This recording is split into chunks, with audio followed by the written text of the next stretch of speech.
She convinced me to sign over $250, $0 in inheritance. Then I found out she'd secretly been funneling it into her sister's fraudulent business. Now she's suing me for the house we built with our own blood, while I just discovered she's been cheating on me the entire time. I never thought I'd be the guy sitting here, writing about how my wife, Lisa, turned out to be the biggest liar and cheat I've ever known. Honestly, I thought we had a good thing going, a solid marriage, 2 kids, a house we built ourselves from nothing. We had plans, dreams, and I was convinced we were in it together for the long haul. But then, suddenly, everything shattered in a way I couldn't have seen coming. It all started about 3 months ago. Lisa had been acting weird, snapping at me over nothing, canceling plans last minute, and just generally being distant. I brushed it off at first, thinking she was stressed with work or maybe just tired. But then I noticed little things that didn't add up. She was secretive about her phone, always locking it, hiding messages. She'd leave her laptop open when she went to the bathroom, and I'd catch glimpses of texts that looked suspicious. Nothing concrete, but enough to make my gut twist. One night I came home early from work. I was supposed to meet some clients, but they canceled last minute. When I stepped inside, I immediately noticed her car wasn't in the driveway. That was odd because she was supposed to be at her sister for a family dinner. I checked her phone. It was unlocked, and I saw a new message from someone named Jake. "Can't wait to see you tonight, babe." My stomach dropped.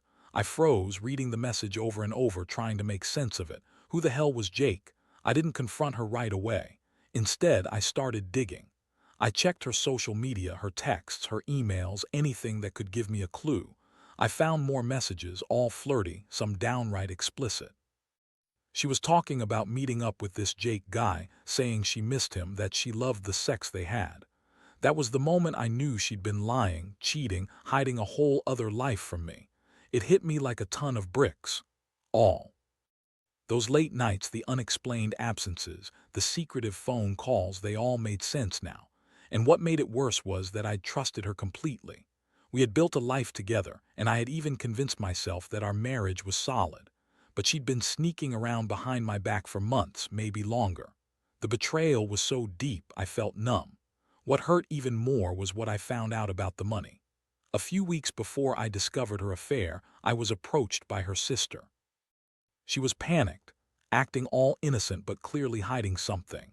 Turns out, Lisa had been convincing me to sign over a $250, $0 inheritance I received from my grandfather, money I'd planned to use for our future, for the kids' education, for investments. She told me she wanted to make sure I was protected, that she'd handle the finances. Instead, I later found out she'd been funneling that inheritance into fraudulent business. That's right, she was secretly helping her sister scam people out of their money. I was furious. Not only had she lied about her fidelity, but she'd also manipulated me financially, all while pretending to be the perfect wife. To top it off, she's now suing me for the house we built with our blood, sweat, and tears, claiming I'm not entitled to it because I abandoned her and the kids. The whole thing is a nightmare. I feel like I've been played for a fool on every front. But what I can't get out of my head is the fact that she's been cheating on me the entire time I was trusting her, and she's been lying about everything. The betrayal runs so deep that I honestly don't know if I can ever forgive her. I keep thinking about all the sacrifices, the money, the plans gone. All I want now is to get some clarity and figure out how to move forward from this mess she's created. After I found out about the affair, everything else felt like a slow, painful unraveling. I couldn't sleep, couldn't eat. Every time I closed my eyes, I saw her face, that smug look she had when she was lying to me about being just busy at her sister, or working late. She'd always had that way of twisting things, making me feel like I was overreacting or that I was just paranoid, but I was. I saw the messages, the hotel receipts, the texts of her telling Jake how much she loved their secret nights, and I knew I'd been played. The worst part was how she reacted when I finally confronted her. I remember calling her at work, voice trembling, trying to keep it together. I told her I knew everything, that I'd seen the messages, and that I wasn't going to stand for her lies anymore. She responded with her usual bitchy tone like I was the one at fault for catching her. "Oh, so now you're accusing me. You're just jealous because I'm having fun and you're stuck at home with the kids," she snapped. That was her go-to line, make it seem like I was the one causing the problem, like I was the one being unreasonable. She everything at first, of course. Said Jake was just she'd been helping with some work stuff. That she was just tired, that I was imagining things. She claimed I was paranoid, that I was overreacting because I didn't trust her. But I had. The evidence, every message, every call log, every hotel receipt. I threw the papers on the table in front of her and she just looked at me with that same bitchy smirk and said, "You're overreacting. You're always so jealous, so insecure. Maybe this is your problem, not mine." It was like she was daring me to do something, to call her bluff. And honestly, I was just numb. I felt like I'd been punched in the gut, then kicked while I was down. My mind kept racing. How long had this been going on? How many nights had she been sneaking around? And why? Was it just sex? Or was there something more? Did she love Jake? Did she love me? Or was I just a fool for believing we had something real? I tried to hold it together, but inside I was a mess. I trusted her with everything, my heart, my future, my money. And now I felt like I'd been robbed, not just of my wife, but of my sense of stability. I thought about the house we built, the kids we raised, the plans we made, all of it tainted now. The betrayal wasn't just emotional. It felt like a financial blow, too. I'd been so blind, trusting her with my inheritance, only to find out she was funneling it into her sister's scam. That money, that inheritance, was supposed to be for our family's security. Instead, she was using it to line her sister's pockets and keep her own secrets. The emotional toll hit me hard. I was angry, yes, but also devastated. I felt like I'd lost my best friend, my partner, my wife. I kept asking myself how I didn't see it earlier, how I missed all the signs. And then came the realization that it wasn't just about the affair. It was about the lies, the manipulation, the betrayal on every level. I'd been played, used, and now I was left with a shell of the life I thought I knew. That night, I sat alone in the dark, holding the evidence I'd uncovered. I felt the weight of everything, the betrayal, the financial disaster, the idea that the woman I loved had been lying to my face for months. I knew I had to decide what to do next. I couldn't keep living in this chaos, but I also didn't want to make any rash decisions. Still, deep down, I knew I couldn't stay with her, not after all this. I just didn't know how to tell the kids or face the fallout. I kept thinking about the house, the inheritance, the trust I had in her, all shattered. And yet somehow, I knew I had to stand up for myself and figure out where to go from here. The next day, I woke up feeling like I'd been hit by a train. I kept replaying everything in my head, her sneaky texts, her bitchy denial, the way she lied about Jake and the affair. It was like a bad movie I couldn't turn off. I didn't want to believe she could do this, but the evidence was there, staring me in the face. I knew I had to do something, but I wasn't exactly sure what my next move was. I spent most of that day trying to piece together what I knew and figure out her motivations. The inheritance, for example. She convinced me to sign over that $250, $0, because she said she wanted to protect it, to keep it safe. From some supposed creditors or taxes. I was naive. I trusted her because she kept telling me she had my best interests at heart. But then I found out she'd been secretly funneling that money into her sister's fraudulent business. She told me she was managing our finances responsibly, but instead, she was helping scam people out of their savings. I remember feeling a mixture of anger and disbelief. How could she be so manipulative? How could she lie about something so big, my inheritance, our future, all to fund her sister's lies? It was the kind of betrayal that made my stomach turn. I started questioning everything she'd told me about her trustworthy nature. Was she ever really on my side? Or was I just another pawn in her game? But it wasn't just the money. The affair, the lies, the way she'd been sneaking around behind my back, that was the core of it. I'd always thought we had a partnership, a real connection. Turns out, she'd been cheating on me the entire time. I found out through the texts, but I also noticed a change in her behavior before I even found the messages. She was colder, more dismissive, and always on her phone. She'd leave the room suddenly, make excuses to go to the bathroom, or pretend she was busy with work. Now I knew it was all part of her cover-up. I started to get angry, not just at her betrayal but at myself for trusting her so blindly. How did I miss all the signs? How was I so blind to her bitchy, manipulative side? I thought I knew her. I thought I knew what kind of woman she was. But she was good at hiding her true self, and I'd let her get away with it for too long. I decided I needed to confront her again, but this time I wanted to be prepared. I gathered all the evidence I had, the texts, the hotel receipts, the bank statements showing the funneling of my inheritance. I wanted to make her see that I wasn't going to be played anymore. I also wanted to understand her reasoning, her excuses. I knew she'd lie, deny, or try to twist everything around, but I needed to hear her out one last time. When I called her that afternoon, her tone was already defensive. She accused me of invading her privacy, of being paranoid, of not trusting her. Classic. I told her I had the evidence, and she immediately started to spin her lies. "Jake is just a friend," she said. "It's not what you think. We're just talking about work. You're overreacting as usual." That's when I lost my temper. I told her I knew about the affair, about the money she'd stolen from us, and that I was done playing her game. Her reaction was priceless. She looked at me with that bitchy smirk and said, "You're just jealous because I don't want to be with someone who's so insecure. If you were a real man, you'd understand that I need more than just a boring, predictable life with you." That was her way of trying to make me feel guilty, to paint herself as the victim. But I wasn't buying it anymore. I was done feeling sorry for her. I was furious, furious at her lies, her betrayal, and the fact that she'd been cheating on me for so long without a second thought. By the end of that conversation, I knew I had to make some serious decisions. I couldn't stay in this marriage. I couldn't keep trusting her or believing her anymore. But I also knew that fighting her in court over the house, the money, and everything else was going to be messy. She was already suing me, claiming I'd abandoned her and the kids, trying to take the house we'd built together. It was clear she was playing dirty, using the legal system to her advantage. I felt overwhelmed but also strangely relieved. For the first time in a long while, I was taking control of my life. I was done being the fool.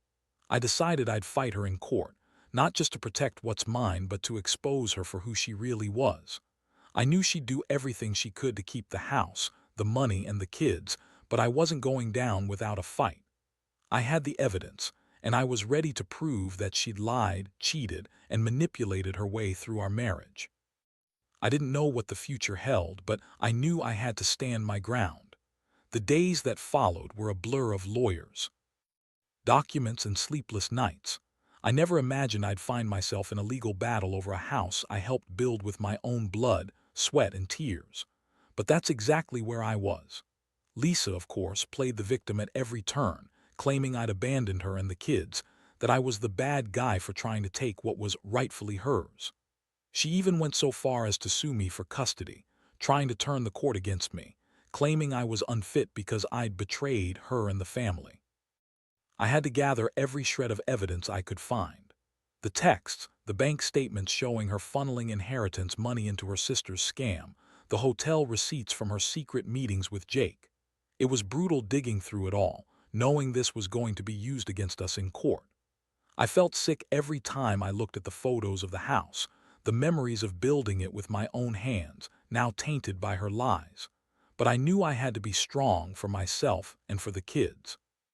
The courtroom was a nightmare. Lisa's attorney was relentless, trying to paint me as an unfaithful, untrustworthy husband, which honestly was pretty easy to do after everything I uncovered. But I had my evidence, and I was determined not to let her manipulate the truth. I presented the bank statements, the hotel receipts, the texts, everything that proved she'd been lying to me, cheating on me, and funneling our inheritance into her sister's scam. It was a long, exhausting process, but I could see her losing her cool on the stand. Her bitchy smirk faded, replaced by panic when I about her manipulations and the financial betrayal. Meanwhile, Lisa's attempts to sway the court with her lies only made me angrier. She was good at pretending to be the victim, crying, shouting, trying to guilt-trip the judge into giving her what she wanted. But I stayed focused. I knew the truth was on my side, and I was determined to make sure everyone knew it. I wanted the court to see her for what she really was, a manipulative, selfish woman who'd betrayed her vows, her family, and her own integrity. The emotional toll was incredible. Every day, I felt like I was reliving the worst parts of this nightmare. But I also felt a strange sense of clarity. I realized I'd been so blinded by love and trust that I didn't see the red flags, the lies, the manipulations. Now, I was finally seeing her for who she was, a bitchy, dishonest woman who'd been using me for her own gain. It hurt to admit that, but it was also a relief to finally face reality. I also started thinking about the kids. They were innocent in all this, caught in the middle of their mother's lies and my fight for justice. I didn't want to ruin their lives, but I also knew I couldn't stay silent anymore. I had to protect them from her influence, her manipulations. I made sure to keep everything documented, to be prepared for whatever the court decided about custody and the house. During all of this, I realized I was finally taking control of my own life. For too long, I'd been trusting her, believing in the fairy tale we'd built. But now I saw her for what she really was, a manipulative, selfish bitch who betrayed everything we once stood for. I knew it wasn't going to be easy, but I was determined to come out of this stronger, to rebuild my life from the ashes of her lies. All I wanted was to finally put an end to this chaos and start healing. The court proceedings dragged on for what felt like forever. Each hearing was a new nightmare. More lies, more manipulation from Lisa, and endless legal battles over the house, the money, and the custody of the kids. I had to stay vigilant, preparing myself for every possible move she could make. She was relentless, using every trick in the book to try to sway the judge, crying crocodile tears, claiming I was an unfit father, accusing me of abandonment. But I had the facts, I had the evidence, and I knew the truth. One day, during a particularly tense hearing, Lisa's attorney pulled out a new tactic, claiming I'd been violent, unfaithful, and unstable. They even brought up some old, irrelevant arguments, trying to paint me as the bad guy. I felt my blood boil. My lawyer was quick to object, presenting the evidence I'd gathered. The texts from Jake, the bank statements showing her funneling inheritance into her sister's scam, the hotel receipts from secret meetings. I watched her face falter as the judge looked over everything. Meanwhile, Lisa's attempts to manipulate the court only made me more determined. I knew I couldn't trust her, and I made it clear I was fighting for the truth and for the future of my kids. I had to remind the court that she was the one who lied about her fidelity, who betrayed our family, and who used her own family for financial gain. I made sure the judge saw her bitchy smirk fade into frustration, and I could tell she was losing her grip. As the days went by, I started to feel a strange sense of relief. I'd finally taken control of the situation. I wasn't going to let her win, not after everything she'd done. I'd made the decision to fight for custody, not out of spite, but because I wanted to protect my children from her manipulations. I knew she'd try to turn them against me, just like she'd tried to manipulate everyone else. But I had the evidence, and I had my love for them. I was determined to be the father they deserved, even if it meant fighting her in court. The emotional toll was still there, of course. I felt betrayed, angry, and exhausted, but I also felt a strange sense of clarity. I realized that I'd been so blind to her true nature for so long. The woman I thought I knew was and I'd let her manipulate me into thinking she was perfect. Now, I was finally seeing her for what she really was, a manipulative, selfish woman who'd betrayed her vows, her family, and her own integrity. It hurt, but it was also a relief to finally face the truth. Throughout all of this, I kept reminding myself of what really mattered, my kids. They were the reason I fought so hard. I wanted to give them stability, honesty, and a chance to grow up in a home that wasn't built on lies. I knew it wouldn't be easy, and I didn't expect everything to be perfect overnight. But I was committed to rebuilding my life, free from her lies and manipulations. I'd learned a hard lesson about trust, betrayal, and greed, lessons I wouldn't soon forget. The fight wasn't over yet, but I was finally standing tall, ready to face whatever came next. The final court date came sooner than I expected, and I knew this was the moment everything would be decided. I sat there in the courtroom, feeling a strange mixture of exhaustion and relief. All the evidence I'd meticulously gathered, every sleepless night, every moment of doubt, it all led to this. Lisa looked desperate, her bitchy smirk gone, replaced with a look of panic. She knew her game was up. The judge listened carefully as my lawyer laid out the case.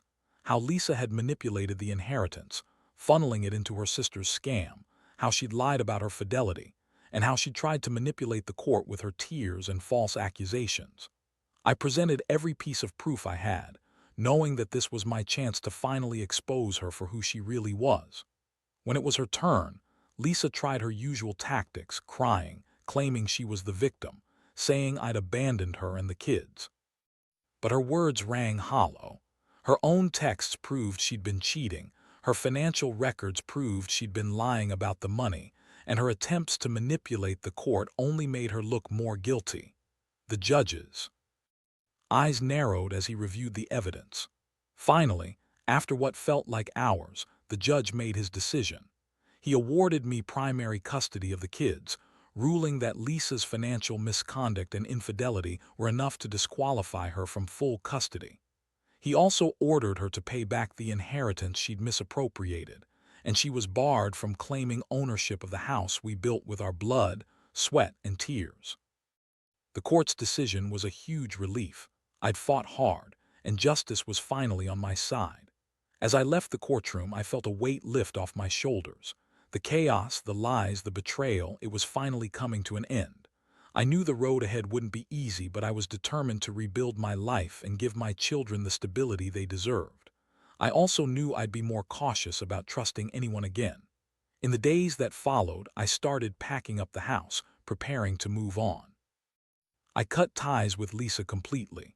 She was furious, of course, blaming everyone but herself, but I didn't care anymore. I had learned that trust is a fragile thing, and that some people will betray you no matter how much you want to believe in them. Looking back, I realize this whole ordeal has changed me.